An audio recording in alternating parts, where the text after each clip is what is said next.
want to ask you, first of all, about the Labor view on AUKUS, because I saw that statement from former Prime Minister Keating. He had reservations, essentially, that we'd be tied into the US, we'd lose our sovereignty on that front. What do you say to that?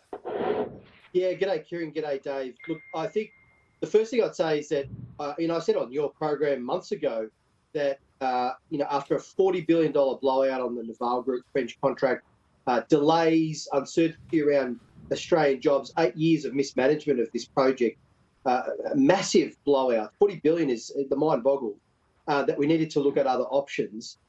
So Labor has supported and provided bipartisan support for this deal, the sort of structural part of this deal. But frankly, I actually think that the government has mismanaged the execution of the deal in many respects. Where was Maurice Payne, MIA Maurice Payne, in trying to smooth over the relationship with France, giving them a heads up, working through the fact that they're going to probably have to make this big strategic decision? That wasn't done. So now we've got a problem with a major ally in the, and France is one of the major European powers in the Indo-Pacific, and very important for us going forward. You touched on Keating's arguments. I'm a big fan, and he's a hero of mine, obviously a great Labor Prime Minister. He's half right. I agree that, we need to have a more independent foreign policy. But the point is this.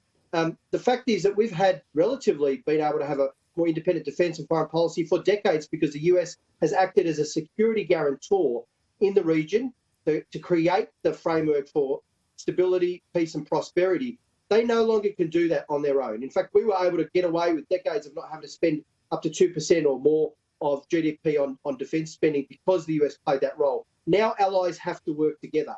And Keating, I think, is also wrong on the argument that the material dependency of this deal means that somehow we lose our sovereignty, or that we're somehow beholden on an operational front. That's not the case. That doesn't make any sense, because logistics and material and so on means that if we buy any kit from anywhere, are we suddenly beholden to Canada? If we bought some kit from Canada or France or anywhere else, no, we're not. On the last point, the broader question that Keating made around the fact that we're hurtling towards conflict with China, I think misunderstands the fact that the better your defence assets, the better your force structure, your force posture, it actually goes towards deterring conflict and pushing parties more towards channels like diplomacy.